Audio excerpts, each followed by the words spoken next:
Welcome to the Save What You Love podcast. I'm your host, Mark Titus. My guest today is Dr. Jason Ransom. Jason is the Wildlife Program Supervisor with the North Cascades National Park Service and adjunct professor at Washington State University School of the Environment. Go Cougs. Dr. Ransom has a PhD and MS in ecology from Colorado State University and has traveled the world working with large carnivores. In our conversation today, we discuss feeling the edge of being when in the field with critters who can eat you. Why reintroduce grizzly bears into the North Cascade Mountains at all?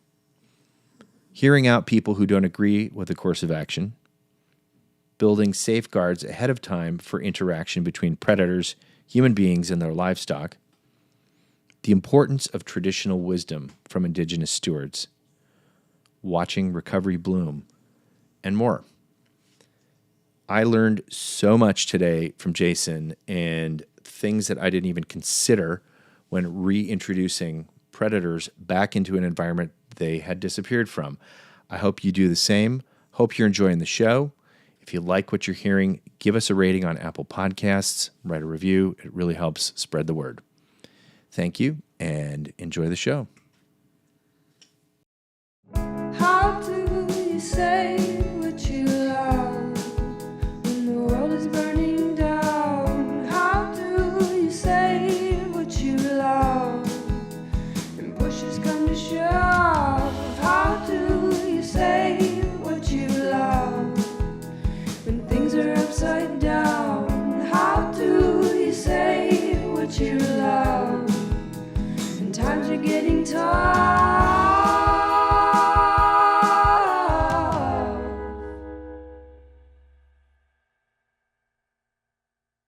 Dr. Jason Ransom, welcome. Where are you today?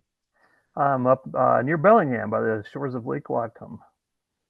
Nice. And we're recording in the summertime, and it seems to be typically a pattern here in the PNW where you can kind of go to the bank on July 1st. It'll start getting nice, and it looks like it's doing that again this year.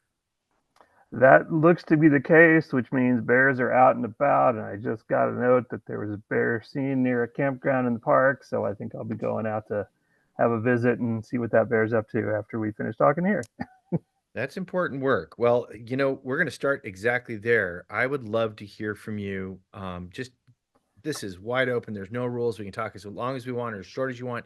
But tell us your story. How did you get into this important and, honestly, for most people, thrilling and fascinating line of work that you're in? Wow. Well, that itself is a long story. We'll try to see if I can do the short version. I guess I could say I could pattern this by saying that I've kind of got like relentless curiosity my whole life. I was a kid that was always out looking for stuff under logs, always out in the woods, always. And to this day, I'm the worst person to go with if you are like a destination hiker. Like point A to point B to me is like wherever all the birds are singing, wherever there's something to watch, whatever plant is blooming. Like I just get distracted easily because I'm just curious about nature, and I've always have been.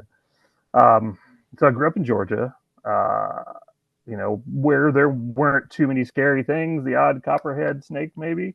Went to undergrad there, studied biology, took my first job on an 839-mile transect walking from New Orleans to West Palm Beach, Florida, surveying tortoises because first job out of college, so go do that.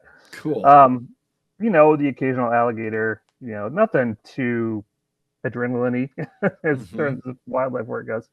But I was one of those kids that grew up watching Wild Kingdom, right? You've got the Mutual of Omaha, poor Jim Fowler is always taking it in the face from something, and that was fun weekly viewing, right? And I just had that yearn to go and see more. And those were way before the internet days, way before YouTube days. This was back in the 90s, and I had an old professor who had a professor at another college that had a grad student in Africa doing work on something. And I said, do they need help? Because I'll go help. and I sent some faxes back and forth, old school. And I ended up, jumping on a plane, going to South Africa, and working on crocodiles, not crocodiles. Um, and I think that lit a different sort of flame in me. My relationship with nature, my relationship with the earth, is always very close. I need to be outside. I have that craving, but it's different when everything wants to kill you. It's a different feeling, right? I mean, when you're working with crocodiles, we're like, one of our study animals actually killed somebody, like, out in the community. It's like, it's a real thing. It's tangible. Somebody that was swimming where there's crocodiles, bad things. But there's lions, there's elephants, there's rhinos, there's all sorts of things. And I just loved it. I just loved it. I went back and forth for 3 years until that project was over. And I came back to the States, to Georgia, and in about 30 seconds, I said, wow, I can't be here. This is not alive enough. I don't feel connected enough. And so I did what anybody would do that sort of wants to stay in the U.S. for a little while, and got in my truck in the time in Georgia and drove to Alaska and started working out in Denali National Park. So I did some backcountry guiding at first, but then a couple years in, I got a position with the Park Service, working with grizzly bears and black bears and wolves, and sort of, cut my teeth on navigating that world. And that was a very real world, grizzly bears everywhere. Did a little detail up with Fish and Wildlife Service to work on polar bears and study polar bear behavior, and that was great fun. And then after about 5 years of that, I ended up spending a winter down in Virginia, just catching black bears all winter, crawling in black bear dens to take radio collars off for a study. And at that time, I was offered a job in Colorado, like a full year-round job. I mean, I learned early on that just working with bears is bad because they sleep half the year. It's not good for your job trajectory if your animal goes to sleep and nobody can find it. So I ended up spending like almost a decade working on wild horses and studying wild horse behavior. Got my PhD there, and then got recruited back to the Park Service in our national office for endangered species. And shortly into that, working with all the parks was interesting, but I was working specifically at North Cascades. They were starting to prepare their fisher restoration, and the biologist was retiring. And I said, well, how about you demote me and let's go back to the park. And so I could tackle fisher restoration and grizzly bear restoration. Those are, right in my wheelhouse of sort of putting back, repairing some old harms done by our ancestors. There's a healing piece of that really spoke to me. And so I packed up and moved to Washington, and for the last 10 years been working on that. We got a lot of fishers on the ground that we're still monitoring and seeing how they're doing, and working hard on grizzly bears. Well, gosh, this is what I love about this podcast reality. We can talk as long as we want. I've got these nice little tidy notes here that I'm gonna bring up at some point, but you just lit about 1,000 lights up in my head. So I'm gonna drift around here for a minute before we kind of get into the deeper trajectory. But first of all, for our listeners who don't know, what is a fisher? Oh, we got this question from a lot of people. I think more people in Washington know what fishers are now than they did before, which is great. We spoke to so many school groups, and we had kids release them, all that stuff. They're a really large member of the weasel family. So think of them like a tree wolverine. That's what I used to tell the border crossing when we were bringing them through Canada, and they didn't know what was in the box. Surprise! Surprise! Yeah, don't open the box. Yeah. Right. And so they were wiped out by people. We think probably around the Great Depression they really blinked out, but they were harvested for fur, and it was an impossible trajectory. They were, I think, second only to fur seal in fur prices, like a turn of the century. And so I just put they just put a target on their head, and everybody was trying to find every last fisher for fur, and they did, and they wiped them out. But the habitat was here, the protected area is still here. And luckily, there's still lots of fishers north of us, British Columbia and Alberta. So we partnered up with them. We worked with the governments up there, with First Nations, tribes, big collaboration. And we managed to get 180 fishers reintroduced back into Washington between Mount Rainier and North Cascades National Parks.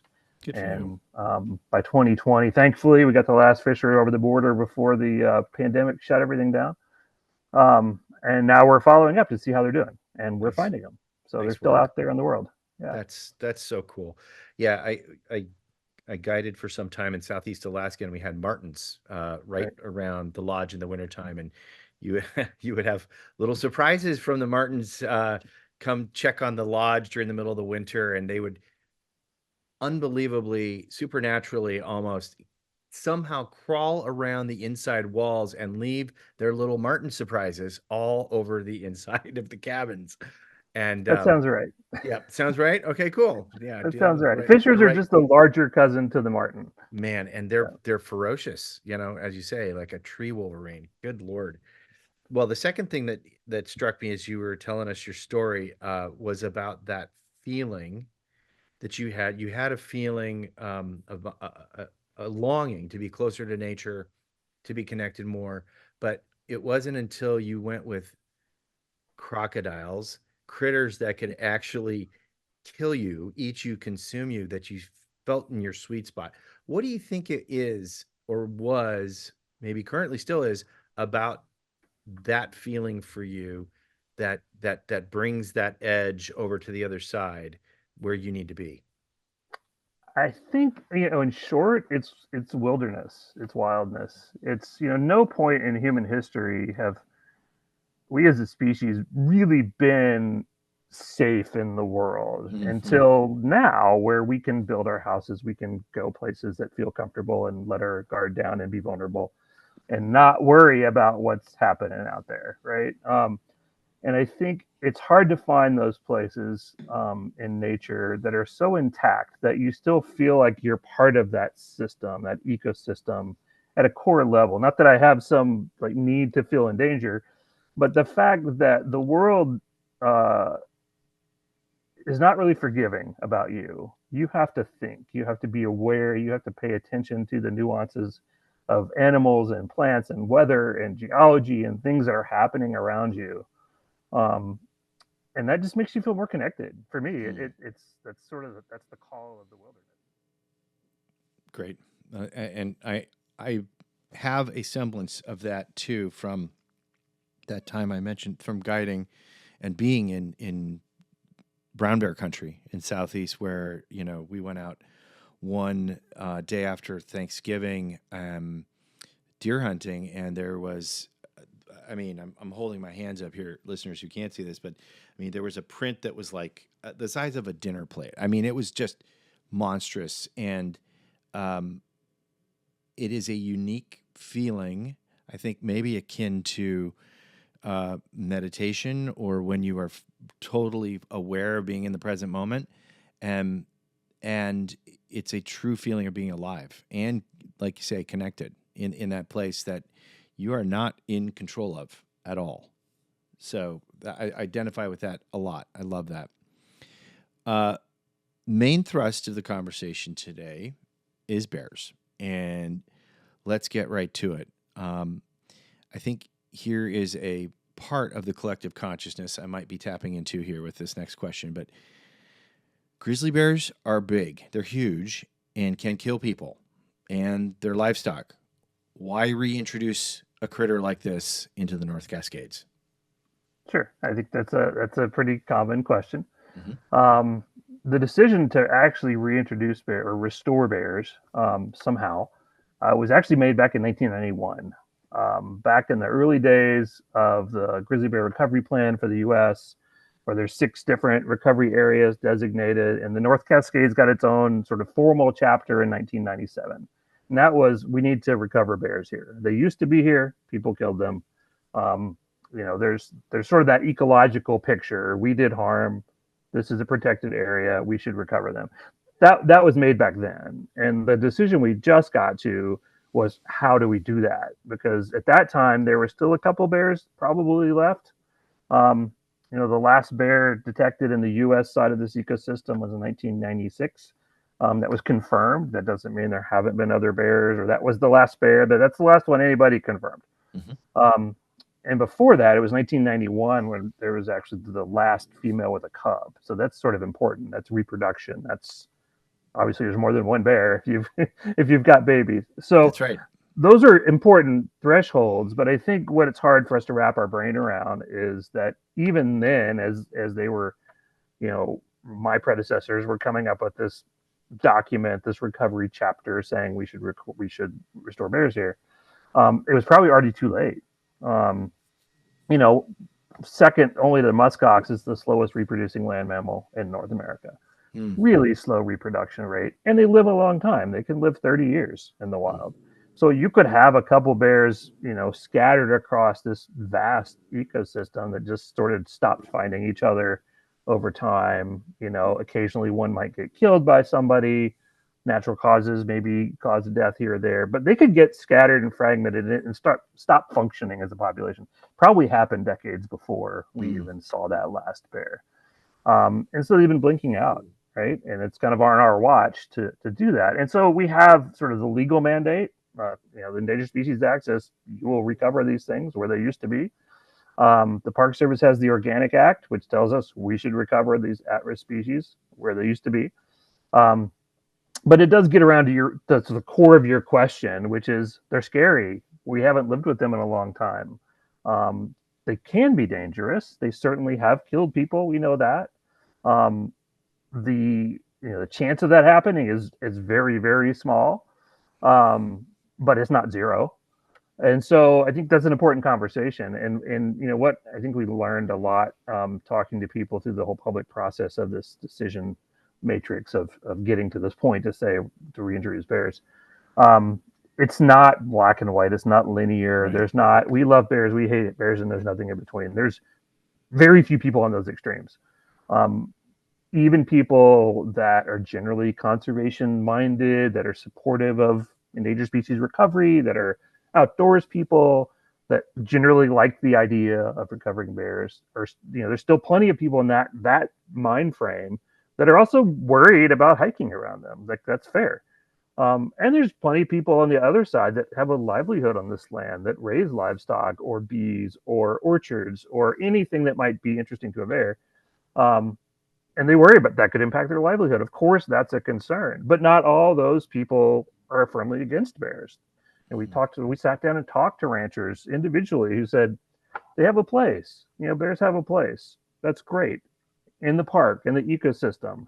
What are you going to do when they come out? That's the real concern. How do we mitigate those edges? Because we have like 10,000 square miles of place for bears to be that's federally managed land, that they shouldn't get into trouble. They still could run into hikers, recreational users, but there shouldn't be in somebody's pasture or chicken coop or community. And that's where we sort of went through this process and said, how do we do this? How do we best do this?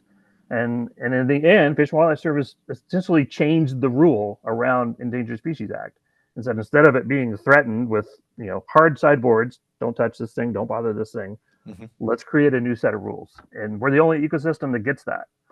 Interesting. It's because the bears aren't here anymore. You can only use that piece of the Endangered Species Act when the species is gone. If you're going to put them back, you can create new rules. And so we did that. Now we have a bigger toolbox to say, how do we flex around this and help it work for everybody? Because bears have a right to be here. They have a place to be here. Ecologically, they were part of this ecosystem. From a cultural perspective, there's some tribes that have been pretty outspoken saying this is a social justice issue. They should be here. They're part of our culture. Other tribes are not so in favor of it. And so it's complex. It's a really complex issue. Absolutely. I read a lot of back and forth and as much as I could on what was out in the blogosphere and standard media on this issue. And I know folks that are from rural communities and have interests like ranching and livestock and other issues that might intersect with grizzly bear in their backyard, so to speak. A lot of those folks didn't feel like they were being heard or they were being tuned out. As you said, this was a long process, but just to hit that one on the head before we move on from that, Can you maybe give a broader perspective of what all went into this process to maybe assuage some of those thoughts that, hey, they're just going to go for this anyways. This was a predetermined outcome. Nobody was really listening to our concerns. They wanted the bears. They got their bears. Maybe could you give a little bit more of a 360 view of what went into this decision-making process? Sure, it's been a long time in the process, right? We originally started in 2014 with an effort that then stopped just with political administrations and priorities, and the then secretaries had stop thinking about it, and we restarted that. But we took all the comments we got from that public process, which was over 140,000 comments, wrapped all that up into the new idea, the new plan, and then we started over. So we had a scoping period where we announced to the public that we're going to start up this process again. What do you want us to think about? Highest level, because they didn't have any details yet. Give us a sort of first round, and we got comments from that. And then we went through and created this draft plan, and said, here's some different options to get bears back. There is the no action alternative. It's always considered a no action alternative. But the reality is that bears have not naturally recolonized the North Cascades over decades and decades and decades. And we know why. When you look north of the border, the ecosystem north of us is disconnected from farther north in British Columbia, where there are grizzly bears. So they can't get there. And occasionally maybe one gets there, but not a population. So we can't look at this natural immigration as solving the absence of our bears. And so then what are the alternatives? How could we actually get bears back here? And so we put that draft out, and we had a bunch of public meetings. And honestly, we talked to every group of people. There were citizens groups, there's recreational users, there's industry, there's everybody that said, hey, will you come talk to us? We'll come. We sat down and talked to them. We'd send people all over the ecosystem to talk to folks. We engaged with all the tribes. That's a government to government consultation, and said, do you want to talk about this? Are you interested in this? And the ones that did, we sat down and talked to them. We met with city councils. We met with everybody that was interested in talking. That doesn't mean everybody got heard or stepped up or even knew what was going on, because that's just the world we live in. We took all that stuff, all that information, rolled it up, put out the final draft. And at the same time, in parallel, Fish and Wildlife Service put out this 10J rule, this sort of changing the rule around how we can live with bears under the Endangered Species Act. So they were parallel government things. One's a federal rule, one's a decision-making process. And we're still talking with people. And we have lots and lots of collaborators, partners, groups out there that are like, how can we help? How can we help? And as long as we just keep feeding correct information, they're out talking to people. And we're still listening. We're still trying. This is an ongoing process. Just because we got to here doesn't mean we're stopped and sorry. Because the only way something like this, any restoration, it's the same with fishers, succeeds is that if everybody's heard. We need to know what communities need to feel better about living with bears. And there's NGOs out there that do cost share programs with electric fencings for chicken coops, or livestock depredation programs. There's all sorts of different ways, tools that we can live with the what ifs. Because really not too many people are concerned if there's just some bears way up north of the picket range wandering around where no people are. Like, that's not really the concerns we hear. The concerns are what happens when bears move out. And that's where we have, a lot of outreach and education still to do. And then real time, when we get to bears on the ground, like, how do we communicate that? What do people need to hear and know? What tools do they need? What workshops do they need about safe hiking, safe camping, safe chicken coops, bear spray use, anything like that, which, quite frankly, is not very different than living with black bears, which we already do. Good point. That is a good point. I've run into black bears. I was just thinking about this the other day. It's not often. You don't run into bears often, but I've had it once last summer and then again this summer one time. And I consider myself lucky. And that was a cool experience. But you're right. It's not like that doesn't exist at all. So what I'm hearing is that definitely was deep listening all around the horn through all these various communities and stakeholders. And the prime objective here, or the prime directive, as it were to listen to the ESA and repopulate a creature that is a integral part of a biosystem. And that's the thing that's really driving it. Meanwhile, you're listening to all folks' concerns and ways to ameliorate the situation should there be conflict in the future. Is that kind of where we're headed? I think that about sums it up. Mm-hmm. You know, there's just two parts. There's we already live with black bears, and we don't always do a great job of that. You know, there's certainly communities that are struggling with trash sanitation management, things that attract bears, Sure. which is what brings bears into conflict. You know, like in the park itself, we do require, you know, proper food storage. We check out bear canisters for backcountry use when people need one. We take those steps to prevent bears from wanting to be near us, because they don't want to be near us if there's not an attractant.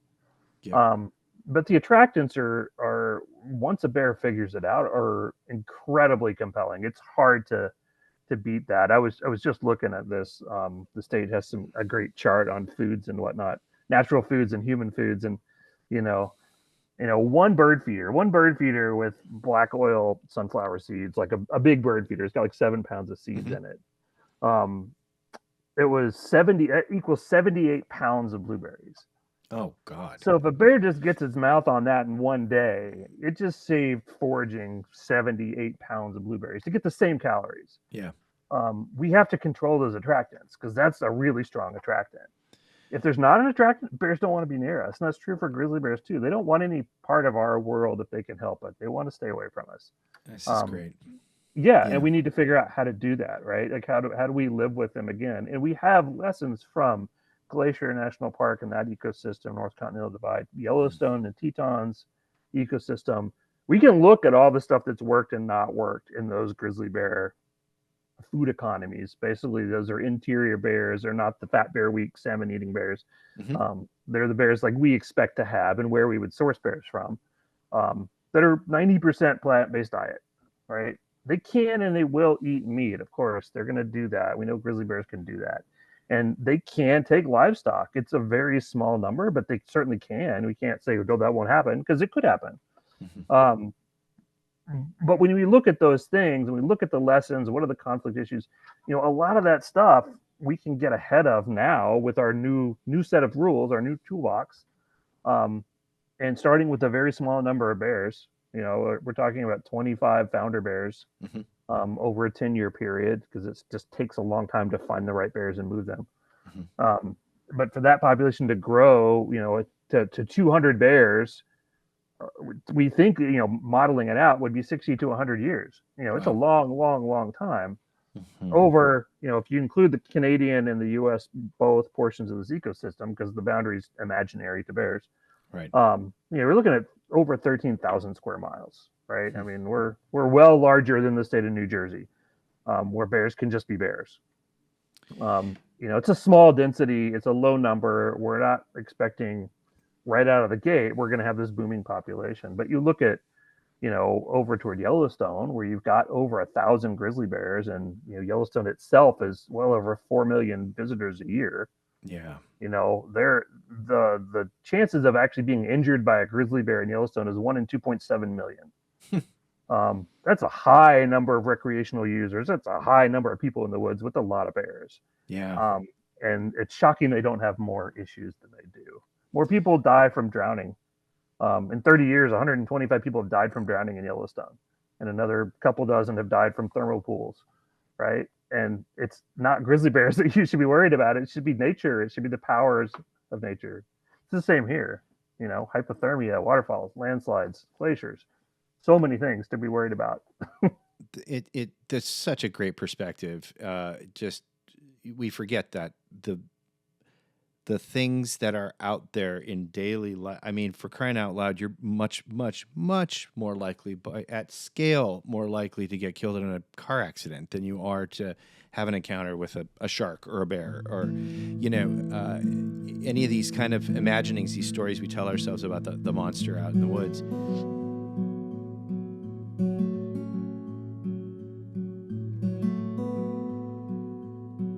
Halftime. Did you know you could have the world's finest wild salmon shipped directly to your door? It's true. Our Ava's Wild Bristol Bay sockeye salmon is the lowest carbon footprint center plate protein on the planet, and it's packed with heart-healthy omega-3 fatty acids. Don't take our word for it. Ask chefs like Seattle's Tom Douglas and Taichi Kitamura, who are serving our sashimi-grade wild salmon in their award-winning restaurants. You can have the exact same fillets we deliver to them, shipped flash frozen to your door. What's more, Ava's Wild donates 10% of our profits to indigenous-led efforts to protect Bristol Bay in perpetuity. That's the place we source the salmon from. Right now, that looks like supporting the Bristol Bay Foundation, granting Bristol Bay's indigenous young people scholarships to four-year colleges, universities, and trade schools.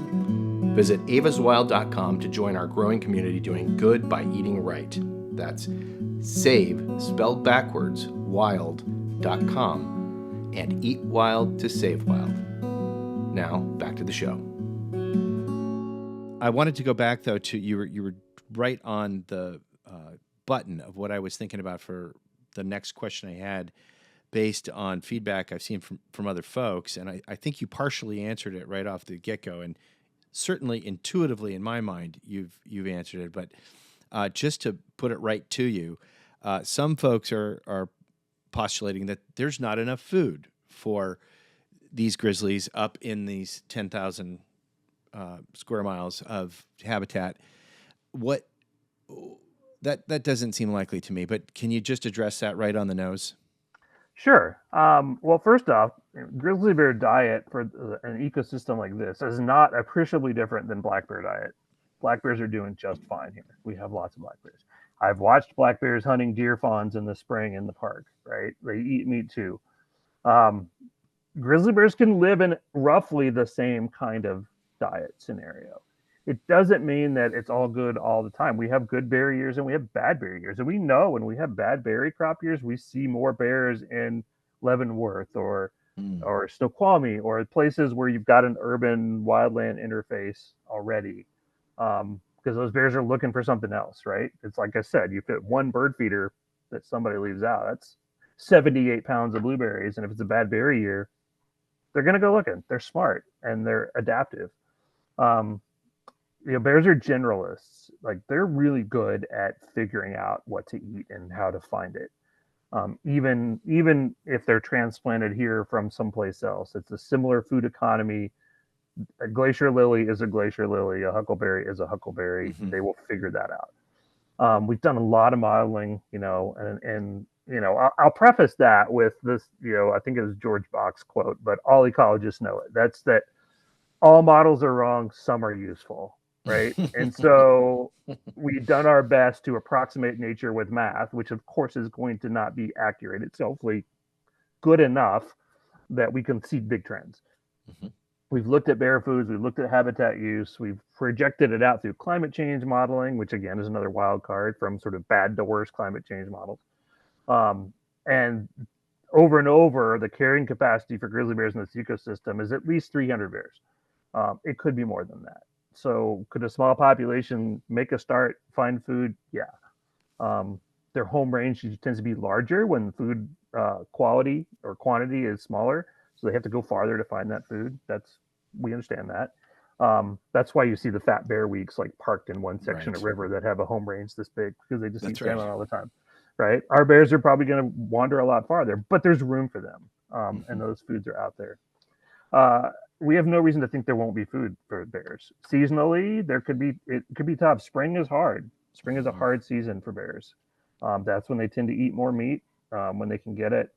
Carcasses, they certainly are known to take avalanche killed, goats and deer and things like that that they find when they first wake up. The world's still pretty icy out there, but they eat a lot of roots then and wait for grass and cow parsnip and things that are green to start popping up. That's the hardest time for bears.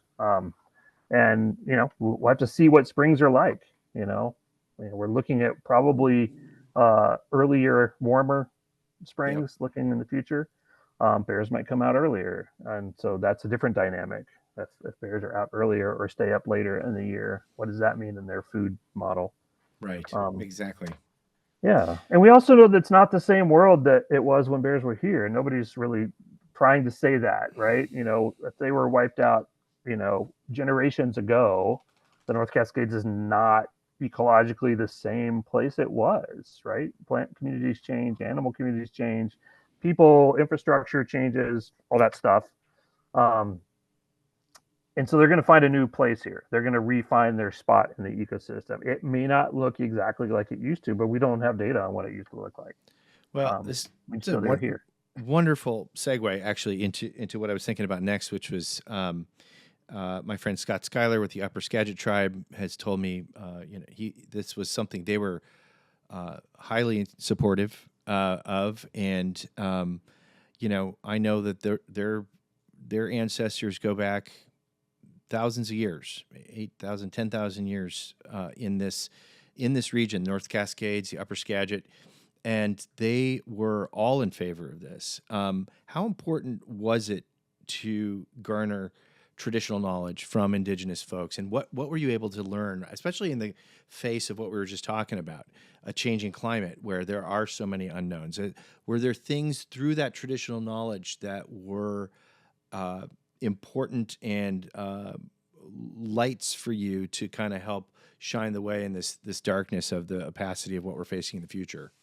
To some degree, I think that's still a work in progress, right? I mean, it takes a lot of time to rebuild relationships. Obviously, the relationships between the U.S. government and our indigenous people is not historically good. Mm-hmm. And so, working through that, I know Scott. We are working on co-stewardship plans for wildlife in this ecosystem. Uh, we sat and when we looked at the early in the days of this restoration planning, we looked back at the history of bears here and what do we know and what do we not know, and we actually we gathered a lot of information from tribes and First Nations that were willing to share things. I mean, that's how traditional knowledge has to be given. We can't just go say, hey, tell us what you know. Right. You develop these relationships, these partnerships, and this trust, and if and when the time is right, that information is shared with us that are planning. But really, what we want to do is be integrated moving forward. How do we do this restoration with people that have a history on this land, so they also have ownership in this healing process? That's really important.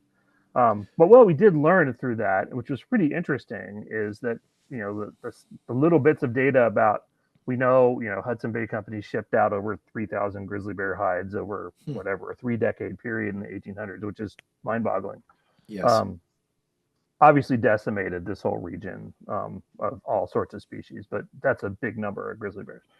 And so we have those data points of somebody killed a bear somewhere in the Pacific Northwest, and it went through some fort, and so we know that there was somebody alive back then that died. But with First Nations and tribes, we learned some other things about where bears used to be, or especially down like near the Columbia, and historically, even then, there's record, some written, some verbal record of how much bears really didn't want to be near people.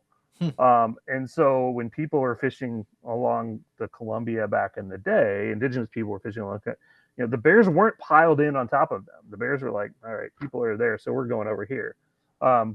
And so there's sort of this millennia of history of bears and people sharing the landscape, and the bears, largely sticking to the high country up in sort of where the park is now. The records are, those are the bears up in the high country, not the bears down here where people tend to live in the lower elevations. So we learned some things like that. I think there's still much more to learn and integrate. I spent a lot of time speaking with my colleagues across the border, First Nations that are working on the same process up there to restore grizzly bears on the north part of our ecosystem, and what that means, to nations, how to navigate that, how to navigate some of the social part of this, which is, we learned this on the Fisher restoration, which I didn't know and I didn't expect, but it was a really good process, which was, in Fishers, we were getting them from places where Canadians were trapping fishers for fur, right? So they're killing fishers. We didn't think at the time, well, if we want to, catch some and bring them south, that's mortality for the ecosystem, right? It's the same as losing one. It's just going somewhere. It's not dying. and on paper that looks equitable, right?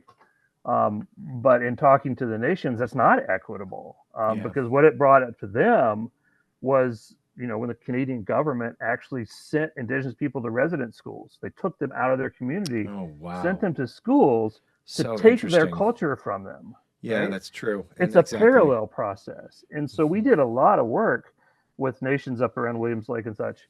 And tribes down here, like Nisqually tribe hosted, and some of the elders from up north came and brought fishers down with us to see where they were going and have ceremony and sort of bring that full circle. And it was a healing process, and it worked. Um, and the rest of the project was really successful. But we should be thinking about that in the grizzly bear world. It's the same idea. It's the same idea. Well And done. that's the hard part of restoration. Those animals have to come from somewhere. That's really well said, and that's something I didn't even think about. That cultural tie. You're pulling an animal out of a place that's a part of that place, culturally, spiritually, socially, and it changes things. And that's exactly what I was thinking about.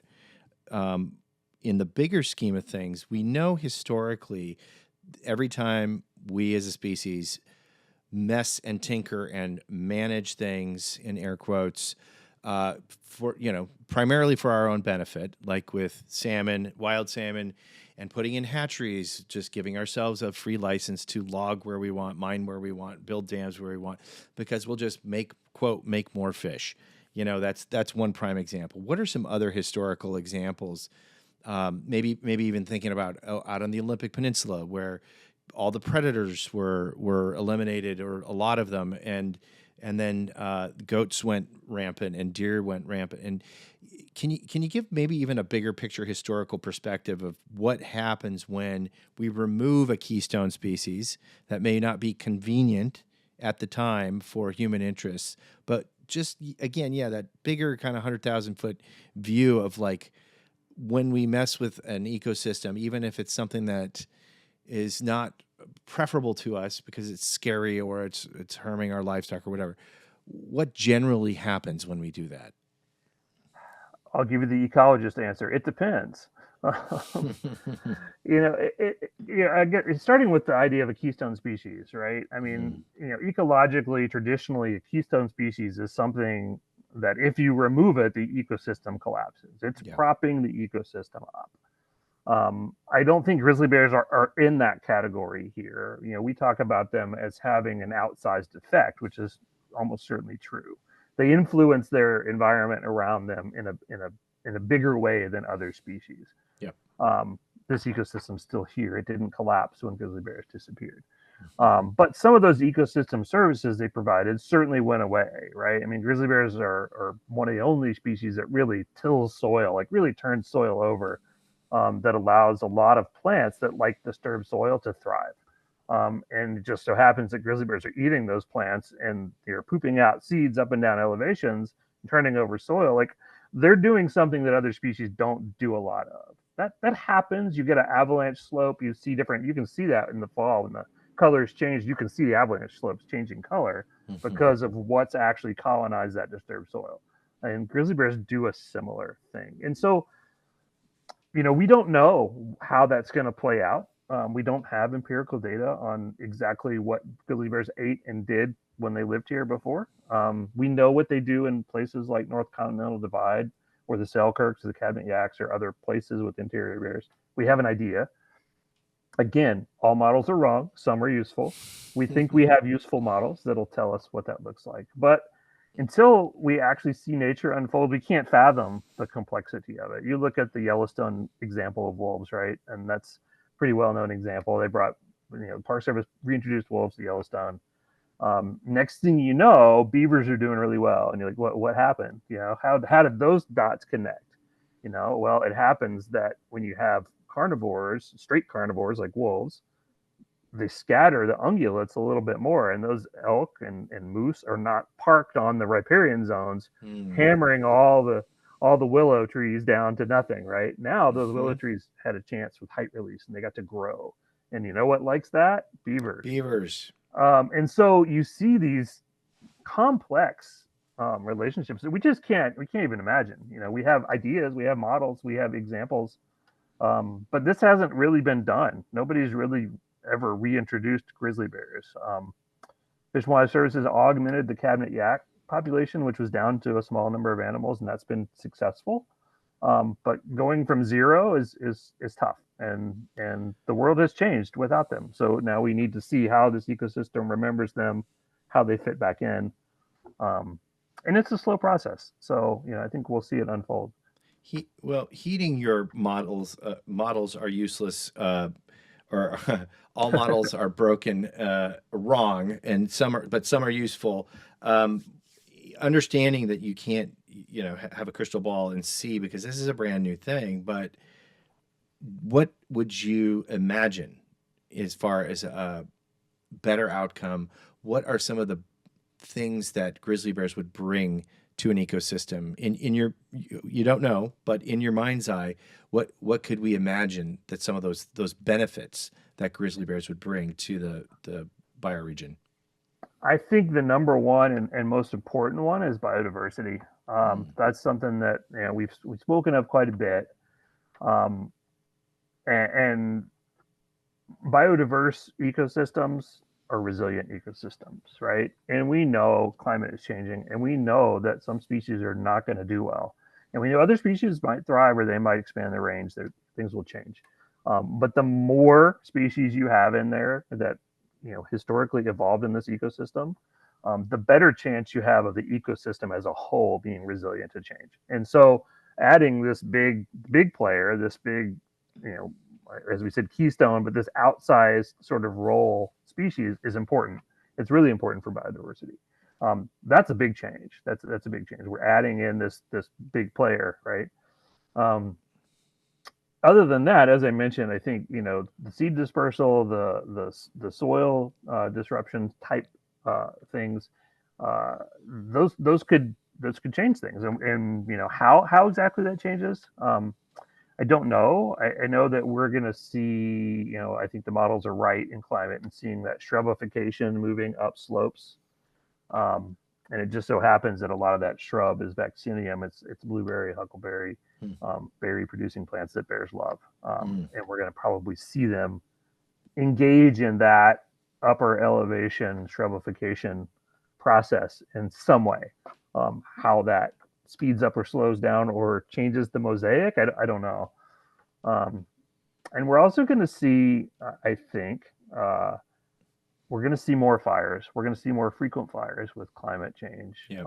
And that's catastrophic for whoever lives at ground zero, right? Those animals flee or they die in the process. Most animals are, like bears, are pretty good about getting out of the way. But then that habitat's not so great after it burns. But it happens that some of the first things that come back that start that early successional wave after fires are really good bear foods. And so I think, when you look at the bigger climate models, the bigger time scales, like that, those fires actually bode well for grizzly bears. They're not good in at a point in time, but over long time spans, I think that there's going to be more foods there, and then those bears are going to eat those foods and disperse them. And so I think there's an ecosystem engineering role there that grizzly bears will contribute to. So interesting, contemplating the bigger mosaic, and we're talking decades, centuries, decades. Yeah. Probably not our lifetime. Yeah, certainly. I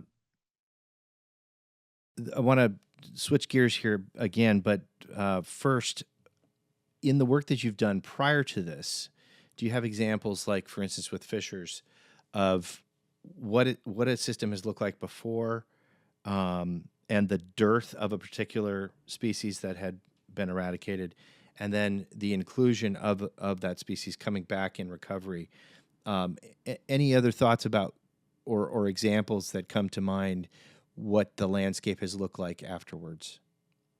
Like for fishers, I think we're still too early to tell. We've been doing a bunch of studies on ecological niche partitioning, sort of how animals fit with each other's diet and overlap. So martins and fishers have a lot of overlap in their diet. But then there's some elevational trade-off, right, where maybe they separate out a little bit.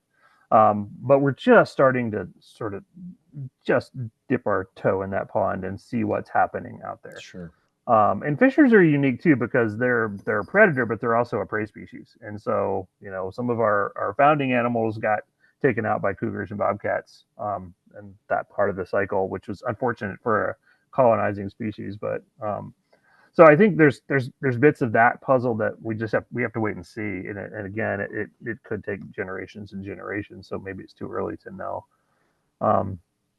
Globally at other species, you certainly see, Europe's been pretty successful at large ungulates, like, the European bison, I think, was just in the news, like first time in history they've had bison back in Portugal. Wow. Those kind of things, those speak to a different aspect, which is what's the goal? What's the goal of a reintroduction, right? And we tend to default to thinking, well, that's to have a self-sustaining population of whatever species out there on the landscape. But that may not be the goal. Like in Europe, in smaller areas with not this size of ecosystem, the goal might be vegetation management. It might be to have grazers back in there that keep in check things that maybe would be fuels for fires, right? And that's something bison can do, or wild horses can do, or whatever. We're hoping we'll get a self-sustaining grizzly bear population that'll persist into the future. I think it's just going to take generations to know. Sure. Fair enough. One last question specifically on the grizzlies here and the territory they're coming into. What happens if there are instances of bears harming people or livestock? What does that process look like? Is that a partnership with Fish and Wildlife, or like how does that work? Yeah, I mean, the couple of things that we know for sure from any translocation kind of effort is that all bears are not going to stay where you put them. Yeah. And they're probably not all going to live because that's just nature and things are going to happen. Mm-hmm. So in that first piece, bears don't stay where they put them. They have a lot of room to go. Like mm-hmm. they can go where they want, do what they want. Sooner or later, at some point, maybe it's when there's 200 bears here, or maybe it's the first bear that just goes on a walkabout. We don't know. It shows up in, near a rural community. So, out of the gate, we have more tools, I think, because every bear we release will have a radio collar, a GPS collar, and we're going to know where they are, every day, maybe a couple times a day, depending on the collar settings. Yeah. If we see them moving toward, a community, we might be able to get in front of that. But that's just now. If those bears reproduce, there's going to be uncollared bears out there. We don't know what all those bears are doing. The important things right now is to get ahead of that. Prevention is worth everything. Again, it's about attractants. It's about electric fencing around chicken coops. It's around those things that sort of just make bears not want to be near us. Let's say they still show up and they still get dog food out of somebody's back porch, or somebody's got sheep or something that a bear gets into. Then we turn to the actual 10J rule, which spells out what can you do. We can catch that bear, we can collar it, we can move it back somewhere, we can haze that bear. And the rule deliberately included the whole spectrum, all the way up to the Fish and Wildlife Service can issue a permit to a landowner under specific conditions to kill that bear, if it's a threat, to what's going on in their world. And so there's that whole spectrum, and it's a high bar. Obviously, you won't want people going out and shooting these animals that we're taking so much effort to restore. Yeah. But the point is, we can have all those tools, which wouldn't be available if they were just listed as threatened under the Endangered Species Act, which is hands off. And so I think we have that. And like I said, other ecosystems live with grizzly bears, pretty successfully. There's a pretty good, I think the Interagency Grizzly Bear Commission has a pretty good sort of playbook on navigating conflict and what tools work and don't work and what you can do and can't do. There's a whole spectrum of things. For us now with black bears, like right now, I just heard, there was a bear near New Halem Campground this morning. Just being a bear, not getting into anything, but we've sort of designated certain spots that are people spots. Like just bears it's not going to end well if bears go in there. And so at this point, we would go and haze that bear out. So we'll go chase that bear away. If it hasn't gotten any reward, the bear will say, all right, I was right. I don't want to be around people. And it is fine. If the bear has gotten a reward, has gotten something, you get it the first time, often that's enough to retrain it. The bear's like, not worth it. But if the bear's gotten over and over and over, if it's gotten chicken after chicken after chicken, or something like that, it's much harder to retrain. And you can try translocation, you can try aversive conditioning, you can try a bunch of things. It's a mixed bag on how well it works. Depends on the individual bear and what it's gotten and the reward, the payoff it's gotten. Folks, don't feed the bears. Do not feed the bears or any animals for that matter. Or anymore. Yes, please leave them be. Well, moving on here, looking a little bit toward the future, and as we start to wrap up, to what level have you engaged in, and how important is it for young people to get informed and involved in this kind of work? I think it's critically important. On the Fisher Project, we had school kids release every single fisher. Cool. They had a stake in it. They had a stake in. They learned what a fisher was. They got out in the woods physically, out in the rain, usually, sometimes snow. They got to watch these, really mysterious, shy animals for a millisecond as they ran off into the woods. So they have ownership in it. They have ownership in that conservation. And I got cards from schools, and one school did a school skit play singing about fishers. Like, those kids are going to grow up knowing what a fisher is, and that's something that older generations here haven't lived with. I think it's everything. It's getting ahead of that curve. The prevention part is huge, and I think kids are great because they hold parents accountable. People leave a cooler out or something like that. If you've got a message to kids, they're going to call their parents out on it, and parents are going to respond. So I think it's great to get them involved. There will not be kids releasing any grizzly bears. I can say that for sure. We'll do that with a remote opener away from everybody.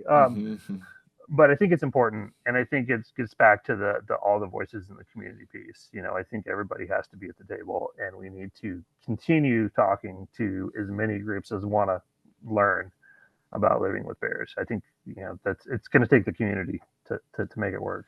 That's great. Are you hopeful with all the steep challenges we face here ahead with our own species and the damage we've done and inflicted on our natural world that sustains us?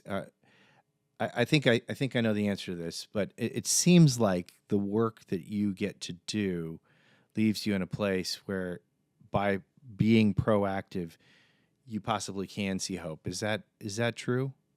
I think that's what you have to hold on to. I think, when you dare to look away from that light and think, wow, everything is falling apart, and we can't keep bears out of trouble everywhere. We can't keep bears out of communities if they're not securing their garbage. Like all those things, it can get overwhelming.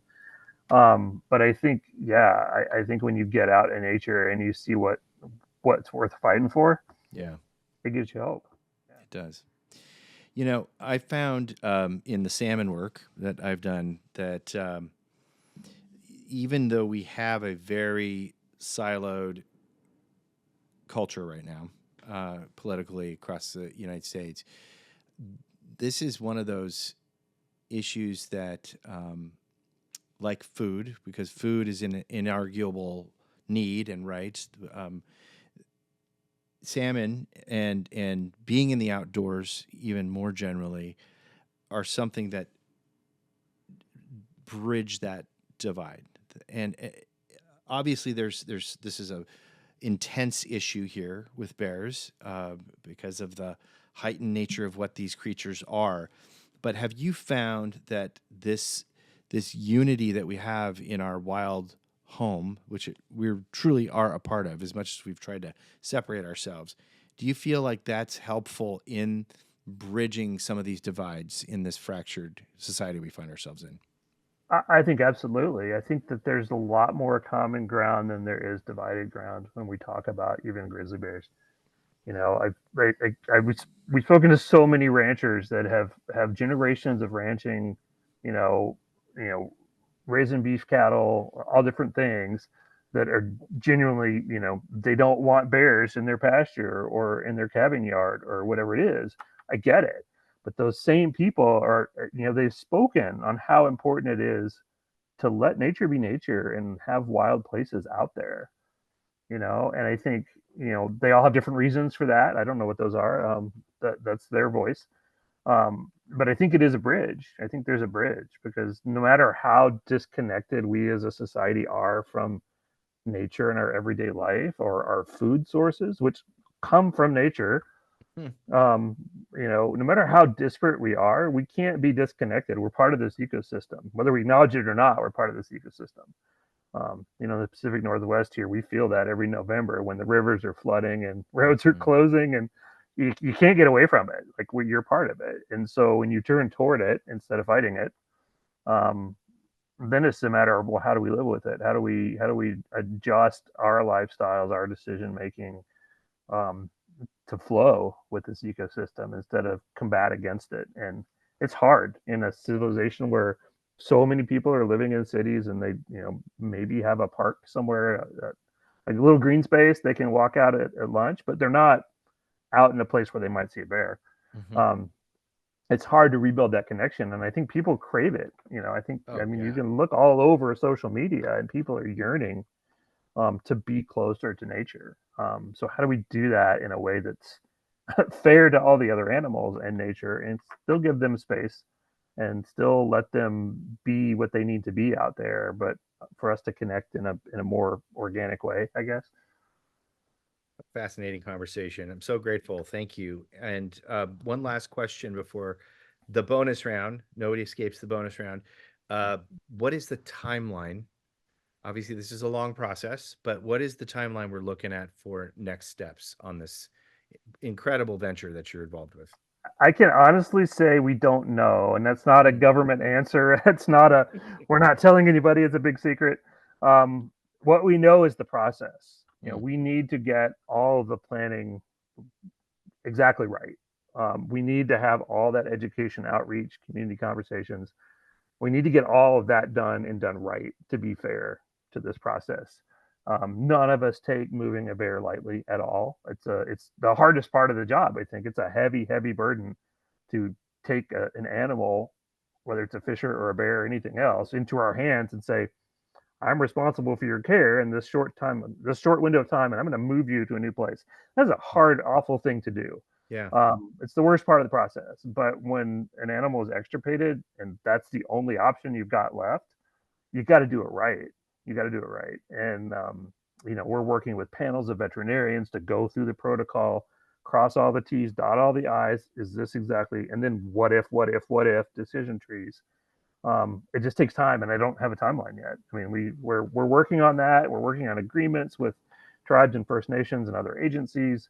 The Fish and Wildlife Service needs to work on those 10J agreements, sort of giving that authority to do these management actions to various agencies.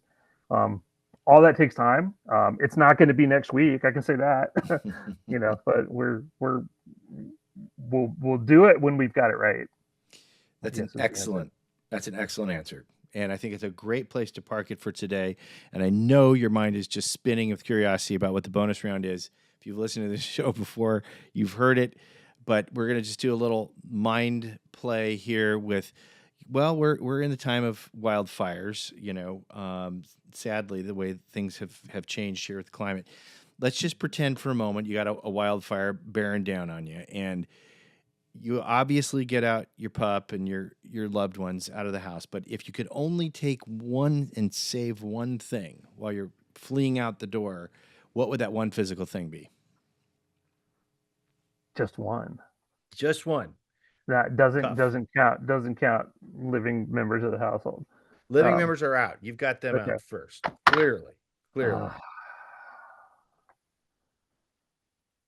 It'd have to be my hard drive of photos.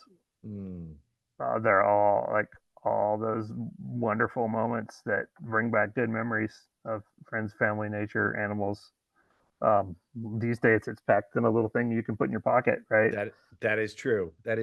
And that's such a wonderful thing about the sort of less warm than analog bit of digital. But I think about this and I'm like, of course I'd have to grab my journals, but my journals, they weigh It's 100 too much. pounds now for over the years. So that is a fine and practical and excellent answer. Now, one last step. If you could only take one attribute about you, one thing that makes Jason Jason, what would that be? It's what I started with, curiosity. I knew you were going to go there because it's Yeah. such a great answer and it's very apparent. You're a great speaker and I could listen to you all day. I'm so grateful for your time and your wisdom and especially your dedication in doing the work that is out in front of all of us, saving the things we love. So Dr. Jason, I appreciate you and please, let's do this again when we have another update somewhere down the line. Thank you. Appreciate it. It's been fun chatting. Great. Well, take care, and we'll see you down the trail. You too. Bye. How do you say what you love? How do you say what you love? How do you say what you love? How do you say what you love? Thank you for listening to Save What You Love. If you like what you're hearing, you can help keep these conversations coming your way by giving us a rating on whatever platform you're listening from and leaving a comment on Apple Podcasts. It really helps get the word out. Check out photos on our Instagram feed. We're at Save What You Love Podcast, and you can get links from today's featured guest in the show notes of this episode. Join our growing community by subscribing to our newsletter at avaswild.com and then clicking on Connect in the upper corner. You'll get exclusive offers on wild salmon shipped to your door and notifications about upcoming guests and more great content on the way. That's at avaswild.com, the word save spelled backwards, wild.com. This episode was produced by Emily Fern and edited by Patrick Troll. Original music was created by Whiskey Class. Thanks again for listening, and we'll see you all down the trail.